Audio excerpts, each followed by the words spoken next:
कि बहुत सही हुआ, बस मोदी जी 8-10 बार ऐसा देश में और हो जाए तो सब ठीक हो जाए। मारो मारो मारो मारो मारो मारो मारो मारो मारो खत्म। क्योंकि न्याय मिलने की प्रक्रिया इतनी लंबी है और इतनी बोझिल है कि आमतौर पर न्याय मिल नहीं पाता, और जब न्याय नहीं मिल पाता लोग इतने परेशान हो जाते हैं और अंत में लोग परेशान होकर सोचते हैं कि इससे तो अच्छा है सीधे निपटाओ। अब बस ध्यान रखिए कि अगर पुलिस कमिश्नर 4 लोगों को एक साथ जान से मार सकता है तो पुलिस कमिश्नर किसी दिन हमें भी मार सकता है। 4 ने हैदराबाद में पुलिस द्वारा रेप के 4 आरोपियों का एनकाउंटर किया गया है। क्या वह नैतिक रूप से सही है और इसका समाज पर क्या प्रभाव पड़ सकता है? क्या इससे रेप की घटनाओं में कमी आएगी? क्या पुलिस के ऊपर भी कोई कार्यवाही की जाएगी? और दूसरा भी मामला यही है, what is your opinion regarding this? नैतिकता के अनुसार सीएस एस्पिरेंट को क्या राय रखनी चाहिए? भाई सीएस एस्पिरेंट यानी कि आप लोगों को राय यही रखनी चाहिए कि कोई भी एनकाउंटर जो ऐसी परिस्थितियों में नहीं किया गया जिन परिस्थितियों में वो उचित हो सकता था वो अनुचित है। सिंपल सी बात है। क्या होता है कि हम सबके अंदर एक मन होता है जो वासनाओं वाला मन होता है, जो विवेक की बात नहीं सुनना चाहता, जो भीड़ मॉब वायलेंस इन सब में एंजॉय करता है, जो पोएटिक जस्टिस वाला मन होता है। पोएटिक जस्टिस का मतलब है कि हिसाब बराबर होना चाहिए। यदि किसी ने कुछ किया तो उसकी परिस्थितियों पर गौर किए बिना उसको उतना ही बुरी तरह से अगर आप, जैसे कोई कार चला रहा है उसकी गलती नहीं है, गलती पैदल वाले की है, लेकिन पैदल को टक्कर लगी, वो नीचे गिर गया, चोट लग गई, और सड़क पर जो लोग थे कार वाले को निकाल के इतना पीटा कि उसकी मौत हो गई। ये होता है पोएटिक जस्टिस। जीवन भर में जो परेशानियां थी उन सारी परेशानियों को एक साथ यहां उन्होंने हिसाब बराबर कर लिया एक ऐसे व्यक्ति से जो इस केस में दोषी नहीं था। उस केस में दोषी है, हम ये मान के चलते हैं जनरली, लेकिन कानून का सिंपल सा नियम है कि कोई व्यक्ति अपराधी है या नहीं इसका फैसला अदालत करेगी, इसका फैसला पुलिस नहीं कर सकती है। इस सेंस में कोई भी एनकाउंटर अपने आप में जस्टिफिएबल नहीं है, और सिविल सर्वेंट तो ऐसा नहीं कह सकते हैं, करते वही अलग बात है, लेकिन सिविल सर्वेंट ऐसा कह नहीं सकते हैं।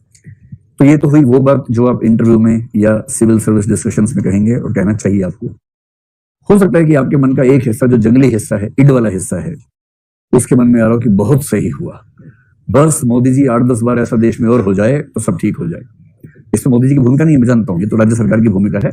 आज सुबह जैसे ही मुझे किसी ने बताया, मेरे फैमिली के मेंबर ने बताया, इतना ही मतलब मैसेज किया कि 4 जो रेप एक्यूज थे उन 4 का एनकाउंटर हो गया। इतना सुनते ही मैंने अनुमान कर लिया कि यह मामला उत्तर प्रदेश का होगा। वो हैदराबाद बोलना भूल गया था। इससे आपको पता लगता है कि अलग अलग सरकारों की छवि किस तरह की है। तो एनकाउंटर थोड़ा अपील करते हैं, कबीलाई किस्म के लोगों को बहुत अच्छे फील भी होते हैं। एक पक्ष ये भी है कि कुछ एनकाउंटर्स समाज को सुरक्षा का आश्वासन देते भी हैं। उत्तर प्रदेश के कुछ एनकाउंटर्स के बारे में मैंने पढ़ा, रिपोर्ट्स पढ़ी हैं। एनकाउंटर तो गलत, सीधी सी बात है, एनकाउंटर तो सरकार जो करती है गलत ही करती है। लेकिन कुछ एनकाउंटर ऐसे व्यक्तियों के हुए जिन व्यक्तियों के होने मात्र से समाज में असुरक्षा का माहौल था, उनके मरने से समाज खुश हो गया।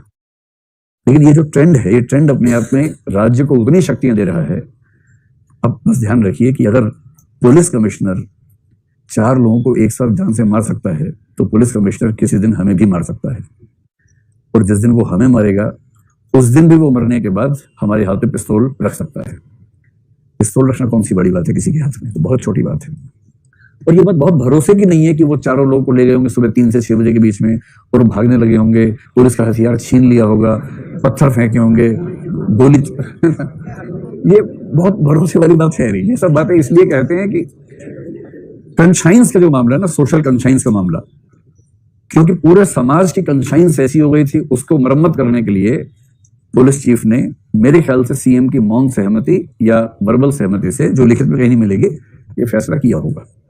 अब सीएम और पुलिस चीफ दोनों मिलकर बचाव करेंगे। केंद्र सरकार से भी आश्वासन मिला होगा कि चिंता मत करना, हम देख लेंगे ऐसे मामलों में, और अभी सुप्रीम कोर्ट भी ठीक चल रहा है, टेंशन मत लेना ज्यादा, हम मैनेज कर लेंगे। मेरा ख्याल है कि इस लेवल पर ये सब बातें मैनेज होती हैं, और जो बुरा है वो तो बुरा ही है, सीधी सी बात है ना। वो कितना भी सुंदर लगे, अच्छा लगे, प्यारा लगे, जैसे कुछ लोग बोलते हैं पाकिस्तान से युद्ध होना चाहिए, कितना भी अच्छा लगे युद्ध, पर युद्ध बुरा है तो बुरा है। सो एनकाउंटर उन परिस्थितियों में नहीं हुआ जिनमें पुलिस के पास सेल्फ डिफेंस के लिए कोई चारा नहीं बच जाता है, ऐसा हर encounter academic point of view से, सिविल सर्विसेज के पॉइंट ऑफ व्यू से हम गलत ही मानेंगे, उसे समर्थन की संभावना बन ही नहीं सकती है।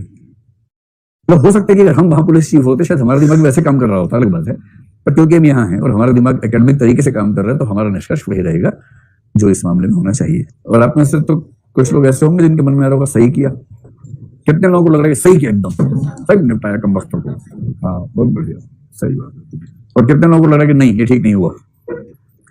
गनीमत है कि ये वाली संख्या एक आध ज्यादा है, एक आध ही ज्यादा है लेकिन ज्यादा है, और सबसे बड़ी संख्या तो वही है।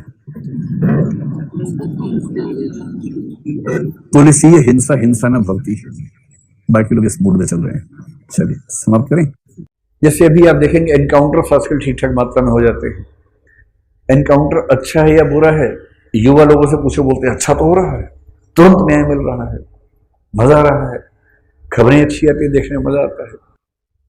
पर उनको अभी ये नहीं समझ में आ रहा कि ये अंततः एक सिस्टम के लिए, संविधानवाद के लिए, कॉन्स्टिट्यूशनलिज्म के लिए अच्छी बात होगी या नुकसान की बात साबित होगी। क्योंकि अंततः यदि ऐसी कल्चर डेवलप हो जाती है एनकाउंटर की, तो इसका मतलब ये हुआ कि पुलिस को किसी अपराधी या आरोपी को मारने के लिए अदालत की जरूरत नहीं है। फिर तो मॉब लिंचिंग भी अच्छी है, जनता ने पुलिस की भी जरूरत नहीं समझी, चोरी हुई तुरंत फैसला हुआ, निपटाया उसको, वहीं मिट्टी का तेल डाला, आग लगाई, काम खत्म, तत्काल न्याय हो गया।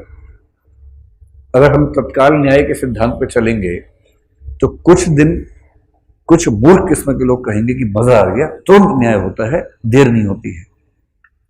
लेकिन इसमें खतरा हमेशा ये है कि अगर 50 लोग मिलकर नारा लगाने लगे कि 51वां आदमी बच्चा चुरा के भाग रहा था, जबकि वो नहीं भाग रहा था, उसे पता भी नहीं, पर 50 लोग चिल्ला रहे हैं, हो सकता है उन 50 की दुश्मनी उस व्यक्ति से हो किसी बात को लेकर, और उनमें से एक कहे मारो मारो, सब कहे मारो मारो मारो।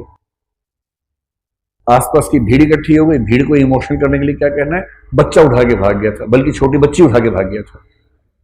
अब उस समय भीड़ विवेकशील निर्णय देगी या भावनाओं बह जाएगी, उस समय बह जाएगी, मारो मारो मारो मारो मारो मारो मारो मारो मारो, खत्म, जला दिया।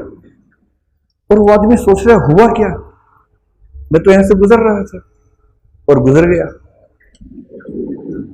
अब आप ये बताएं, मॉब लिंचिंग, एनकाउंटर्स, इन चीजों से सुन के मजा आता होगा आपको कभी कभी, लेकिन एक लोकतंत्र के लिए, एक कॉन्स्टिट्यूशनल सिस्टम के लिए, एक संवैधानिक देश के लिए लॉन्ग टर्म में ये चीजें सही होंगी या गलत होंगी? गलत होंगी। पर ये अच्छी क्यों लगती हैं? क्योंकि न्याय मिलने की प्रक्रिया इतनी लंबी है और इतनी बोझिल है कि आमतौर पर न्याय मिल नहीं पाता, और जब न्याय नहीं मिल पाता लोग इतने परेशान हो जाते हैं, और अंत में लोग परेशान होकर सोचते हैं कि इससे तो अच्छा है सीधे निपटाओ। और यूपीएससी के एस्पिरेंट को समझना पड़ता है कि कहां तक अच्छा है, कहां बुरा है, ये अंतर समझना चाहिए।